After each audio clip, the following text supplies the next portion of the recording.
All right, everyone. So we have NLP in the house today, where I want to teach you something known as cause and effect. And it's one of the equations that we learn within NLP. And it's a really simple, easy one for you to do to help you get from a positive, proactive into positive and proactive rather than in stuck. So it's called above or below the line thinking. So we've got above, which means we're at cause. And we got below the line, which means we're at effect. And the equation in NLP is basically that cause will always be greater than effect. So when you're at cause, you're in what we call action and solution. You're finding possibilities, you're looking at what you can do, you're proactive, you're taking responsibility. So you're responsible for the actions that you take, for the way that you're feeling, thinking, and behaving. You get resourceful, it's more positive, and you're solution mode, right? When you're at effect, you're in victim and persecutor. So you persecute everyone around you saying they're the problem. You're in victim, so you blame everyone. You think that life is not fair.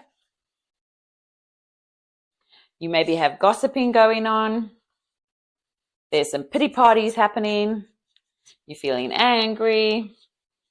You only see problems, no solutions. You feel that it's everyone else's fault for the reason why you're sitting here. I know I've been there before and I'll raise my hand. So being at effect, it gives you a slight sense of protection because you can protect your own ego, because if you can blame everyone else, then you don't have to actually find a solution. The problem is effect will always keep you really small.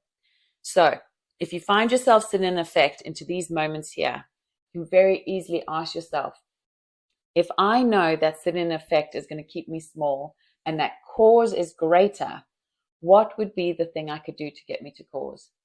What can I do that's in my power? What solutions could I find? What could it be a positive outcome? What actions could I take, even simple ones? How can I take responsibility for what's happening to me right now? Cause will always be greater than effect. You just got to learn to recognize when you're sitting in this one so that you can start to come to that. This is one of the lessons we learn in NLP throughout our certifications as well. So I look forward to seeing you all in 2026 when we start them up again. Bye for now.